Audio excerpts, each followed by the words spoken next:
नमस्कार मित्रांनो, फक्त मार्केटमध्ये तुमचं सर्वांचं स्वागत आहे. जर तुम्ही या चॅनलवरती पहिल्यांदा आला असेल तर चॅनलला सबस्क्राईब करा, जेणेकरून प्रत्येक व्हिडिओचे नोटिफिकेशन तुमच्यापर्यंत अगोदर पोहोचेल. तर आता आपण ह्या व्हिडिओमध्ये मिड कॅप स्टॉकबद्दल माहिती घेणार आहोत. अजून एकदा सांगतो, मिड कॅप स्टॉकमध्ये शेअरबद्दल माहिती घेणार आहोत. मिड कॅप म्हणलं की दोन आर येतात. एक आर रिटर्न्स जास्त देतं आहे आणि दुसरा आर म्हणजे रिस्क. जितकं रिटर्न्स जादा रिस्क तेवढंच, त्याच्यामुळे त्याला डबल आर म्हणायचं. मिड कॅपचे स्टॉक्सचे सगळे खराब नसतात, पण त्यात चढ उतार, अप्स अँड डाऊन्स म्हणजे असं खूप असतात. म्हणजे कधी 10-15% डाऊन होईल तुम्हाला सांगता येणार नाही. जितके तेजीनं ते पळतात तितक्याच तेजीनं खाली कोसळतात. म्हणजे त्यात जास्त प्रॉफिट बुकिंग होण्याचं संभावना जास्त असतं. तर असं झाल्यानं काही स्टॉक खराब नाही होत, पण त्याचं स्वभावच आहे तसं चालण्याचं. अप्स अँड डाऊन्स तुम्ही बघू शकता. अशा प्रकारे स्टॉकची चार्ट पॅटर्न बनते. तर आपण त्याची स्टेप बाय स्टेप सर्व माहिती घेऊया. बॅलन्स शीट बघूया, प्रमोटर होल्डिंग बघूया, त्याच्यानंतर रिझल्ट बघूया. सर्व प्रत्येक गोष्ट स्टेप बाय स्टेप बघूया एक एक करून. तर अजून एकदा सांगतो मी तुम्हाला की हे मिड कॅप स्टॉक आहे, ह्याच्यामध्ये खूप रिस्क आहे. रिस्क असलं तरी रिवॉर्ड पण तेवढंच आहे, म्हणजे रिटर्न पण जास्त तेवढंच भेटतात. जर तुम्ही मिड कॅप स्टॉकमध्ये जर निवेश करत असाल तर रिस्क कमी करायचं जास्तीत जास्त साधन नियोजन करत जावा. कसं ते पण मी सांगतो तुम्हाला. तर आता आपण कंपनीचं बघूया, इन्फॉर्मेशन घेऊया.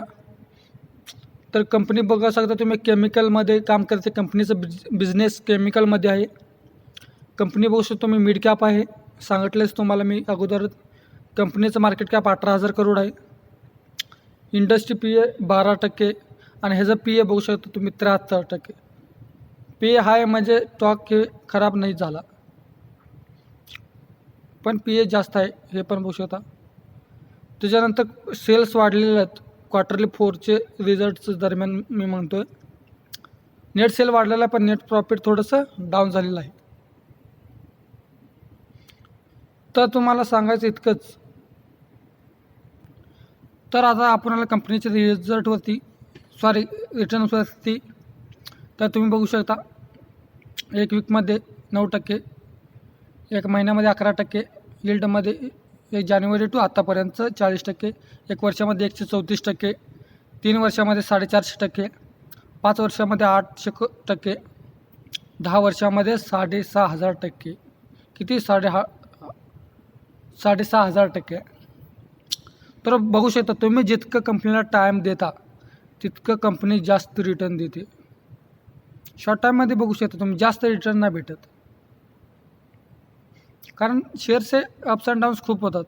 जर जास्त तुम्हाला जर तुमची लाईफचे चेंज किंवा खरोखरच तुम्हाला जर जीवन बदलायचं असलं तर तुम्हाला कमीत कमी माझ्या अंदाजानंतर, माझं म्हणणं तर 5-6 वर्ष तर किमान होल्ड करायला पाहिजे शेअर्समध्ये. आणि होल्ड करण्यासाठी पण हिंमत लागते. हिंमत का लागते? तर समजा आता स्टॉक 400 रुपयाला आहे, जर 300 रुपयाला आलं तर आपला रिटेल इन्व्हेस्टर घाबरतो लगेच. आता हे 300वरनं 200 रुपयाला तर येणार नाही, 250 रुपयाला तर येणार नाही, आपला लॉस तर झाला. पण जर बघितलं तर तेच थोड्या दिवसांनी जे 250चं स्टॉक आहे ते 500 रुपयाला जातं, पण त्याला टाईम देता आला पाहिजे तुम्हाला. पण रिटेल इन्व्हेस्टर काय करतात? टाईमच देत नाही, उलटं घाबरतात आणि त्यात एक्झिट होतात.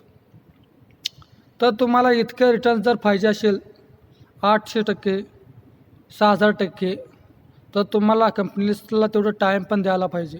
त्याच्यासाठी मित्रांनो, जितकं होईल तितकं लाँग टाईम तुम्ही होल्ड करायला पाहिजे. तुमचं जीवन त्यातच बदलू शकतं, अजून जास्त रिटर्न तुम्हाला त्यातच भेटतात.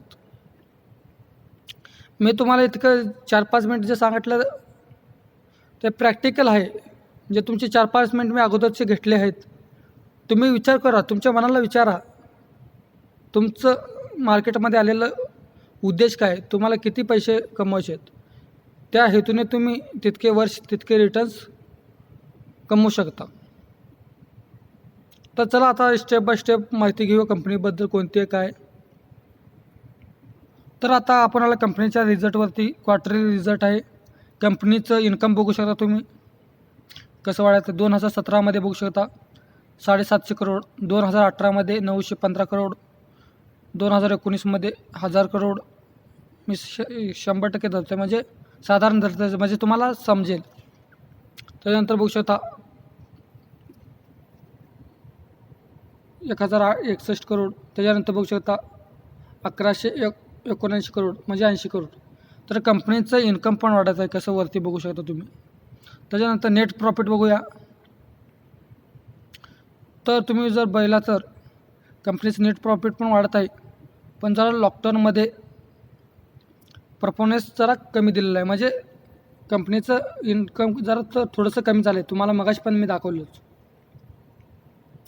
तर ह्याचा अर्थ काय झालं की इथं नेट प्रॉफिट कमी, म्हणजे कंपनी जर इन्कम कमी करत आहे म्हणजे कंपनी खराब झाला असं नाही आहे. हां, एखाद्या वेळेस चालू शकतं ना. हां, जर कन्सिस्टन्सी जर लगातार जर सारखं जर कंपनीचं प्रॉफिट जर कमी होत असेल तर मग काहीतरी गडबड आहे, असं बिझनेस चांगलं चालत नाही असं समजू शकतो.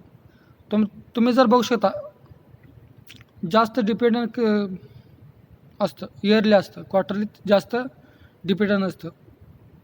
तर कंपनीचे EPS बघूया. कंपनीचे EPS पण बघू शकतो तुम्ही वाढलेला आहे, पण क्वार्टरली तर 2021मध्ये थोडंसं डाऊन आहे. नेट प्रॉफिट कसं येईल तसंच EPS पण डाऊन झालेला आहे. तर असं ह्याचं म्हणणं नाही की क्वार्टरली रिझल्ट खराब आलं म्हणजे असं नाही कंपनी खराब झाली, हे एखाद्या वेळेस चालत राहतं. आता आलं कंपनीच्या शेअर होल्डिंग पॅटर्नवरती. तर बघू शकता कंपनीकडे किती 30% होल्डिंग आहे, 30.22% सध्या. आता लेटेस्ट डाटा बघितलं तर अजून लेटेस्ट मार्च, जानेवारी, सप्टेंबर, डिसेंबरमध्ये 2020मध्ये 30.51 होतं. थोडंसं प्रॉफिट बुकिंग केलं असं समजू शकता. जर तुम्ही खाली बघितलं तर इथं कंपनीचे शेअर्स घाण पण आहेत. हे पण पॉईंट तुम्ही नोट डाऊन करू शकता. हे ह्याचं निगेटिव्ह पॉईंट पण म्हणू शकता. पण तुम्हाला सांगू का मित्रांनो, जर हे डाटा इतका असेल तर तेवढं जास्त रिस्क घेण्यासारखं नाही आहे. हां, पण हे चुकीचं थोडंसं आहे. पण 25%च्या वरती जर प्लेजिंग असलं तर हायली, म्हणजे जास्त रिस्क आहे असं त्या कंपनीत समजू शकतो. हे 2%, 5%, 10%, 15% तेवढं जास्त माझ्या हेतूने तरी मला असं जास्त रिस्क वाटत नाही आहे. आता तुम्ही विचार करू शकता तुमचं मॅनेजमेंट रिस्क हे कसं आहे. तर सध्या आता कंपनीकडे 3 पॉईंटने शेअर्स घाण ठेवलेले आहेत. जर तुम्ही हे पॉईंट जर निगेटिव्हमध्ये ॲड करत असेल तर करू पण शकता, काय हरकत नाही आहे. तर बघू शकता इथं कंपनीचे FIS डाटा फॉरेन एक्सचेंजचं 2000 मार्च 20मध्ये किती 19 होतं, ते आता मार्च 21मध्ये 25% झालेलं आहे. म्हणजे फॉरेन एक्सचेंजने होल्डिंग वाढवलेलं आहे. DIAS बघू शकता तुम्ही, थोडंसं प्रॉफिट बुकिंग केलेलं आहे म्हणू शकता. आता 16% होल्डिंग आहे, थोडंसं प्रॉफिट बुकिंग केलेलं आहे. त्याच्यानंतर पब्लिक बघूया. पब्लिक किती 28-29% शेअर होल्डिंग करतात पब्लिक, म्हणजे रिटेल इन्व्हेस्टर. तर बघितलं तर तसं प्रमोटर होल्डिंग, शेअर होल्डिंग थोडंसं डिसेंट आहे. पण एक निगेटिव्ह पॉईंट आहे, ते म्हणजे शेअर प्लेजिंग घाण आहेत. हां, पण तेवढं पण घाण नाही आहेत, फक्त मात्र ते तर चालतच राहतं. 3% काय तेवढं जास्त नाही आहे, हे तर सामान्य गोष्ट आहे. हां, जर 25% जास्त तुम्ही ह्याच्यावरती वॉचलिस्टमध्ये, म्हणजे ह्याच्यावरती निरीक्षण पण करू शकता तुम्ही सारखं. हां, जर तो प्लेजिंगचा डाटा जर वाढत असेल तर तुम्ही अलर्ट होऊ शकता जास्त झालं तर. तर आता आपल्याला कंपनीच्या बॅलन्स शीटवरती रिझर्व्स बघू शकता कंपनीचे कसे वाढत आहेत. 1000 करोड, 1300 करोड, 1600 करोड, म्हणजे कंपनीचे रिझर्व्स पण लगातार वाढत आहेत. त्याच्यानंतर लाँग टाईम बोरिंग बघूया, म्हणजे कंपनीवरती कर्ज किती आहे. तर बघू शकता कंपनीकडे 2019मध्ये पण नव्हतं, 2020मध्ये पण नाही आणि 2021मध्ये पण नाही. कंपनीवर 1 रुपयाचं कर्ज नाही आहे. प्युअर डेट फ्री कंपनी आहे. एक पॉईंट तुम्ही नोट डाऊन करू शकता. तुम्हाला म्हटलं ना मगाशी मी, जर मिड कॅप असलं तरी काय प्रॉब्लेम नाही, पण तुम्हाला जितकं होईल तितकं तुम्ही फिल्टरेशन करू शकता. असं कंपनी मिड कॅप आहे पण त्याच्यावरती 1 रुपयाचं कर्ज नाही आहे, असं कंपनी पण तुम्ही शोधू शकता.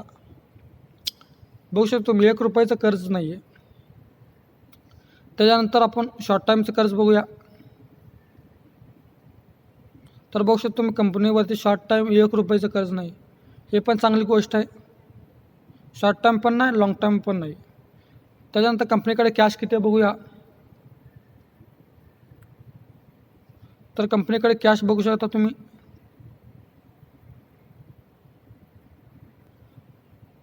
तर तुम्ही कंपनीकडे कॅश बघू शकता 22 करोड, त्याच्यानंतर 264 करोड, त्याच्यानंतर 398 करोड, म्हणजे कंपनीकडे कॅश पण भरपूर आहे आणि कंपनीकडचं कॅश पण वाढत आहे. कंपनीचं बॅलन्स शीट माझ्या कडून तर 5 स्टार आहे, कारण कंपनीवरती 1 रुपयाचं कर्ज नाही आहे, शॉर्ट टाईम पण नाही, लाँग टाईम पण नाही आहे. हे पॉईंट पण तुम्ही बघू शकता. तर आता बघू शकता तुम्ही कंपनीवरती आलेलं आहे. कंपनीचं नाव आहे नवीन प्रोलिंग. तर तुम्ही बघू शकता कंपनीचं प्राईस किती आहे, 36 रुपये आहे, म्हणजे 3779 रुपये. आज बघू शकता तुम्ही 8% पडलेला आहे, म्हणजे जंप केलेलं आहे.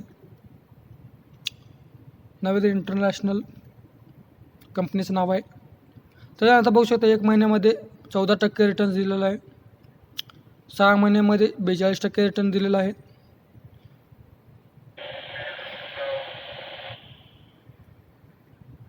तर 1 वर्षाचं बघू शकता, 1 वर्षामध्ये 130% रिटर्न्स दिलेला आहे. चार्ट पॅटर्न बघू शकता तुम्ही किती अप्स अँड डाऊन्स आहेत. 1 वर्षामध्ये 130% रिटर्न दिलेला आहे. 5 वर्षाचं बघू शकता, 5 वर्षामध्ये 800% रिटर्न दिलेला आहे. मॅक्झिमम शेअर पॅटर्न बघूया, तर मॅक्झिमम किती 6500% रिटर्न्स दिलेला आहे. तुम्ही शेअर पॅटर्न बघू शकता. चार्ट पॅटर्न कसा आहे, अप ट्रेंडमध्ये 1 नंबर शेअर पॅटर्न आहे. तर हे झालं कंपनीचं इन्फॉर्मेशन. हे डायरेक्ट निवेश करायचं असं नाही आहे हेतू माझं. जर तुम्हाला कंपनीचं बिझनेस मॉडेल आवडलं असेल, बॅलन्स शीट आवडलं असेल, कंपनीचं प्रमोटर होल्डिंग आवडलं असेल, मॅनेजमेंट बघायचं आहे कंपनीचं, हे सर्व गोष्टी बघूनच तुम्ही निवेश करायचं आहे. जर तुम्हाला ह्या कंपनीमध्ये निवेश करायचं असलं तर तुमच्या सल्लागाराला विचारा, मगच डिसिजन घ्या. डायरेक्ट ह्या व्हिडिओला बघून कधी पण निवेश करू नका. मला जर फक्त सांगायचं हेतू इतकंच आहे की तुमच्या स्वतःहून डिसिजन घ्या. तुम्ही स्वतः सर्व माहिती कंपनीचं इन्फॉर्मेशन गोळा करा, स्वतः अभ्यास करा, मगच निवेश करा, जेणेकरून तुम्हाला भविष्यात फायदा होईल. माझं हेच हेतू आहे की प्रत्येक मराठी माणूसला स्टॉक मार्केटमध्ये आलं पाहिजे, करोडपती व्हायला पाहिजे.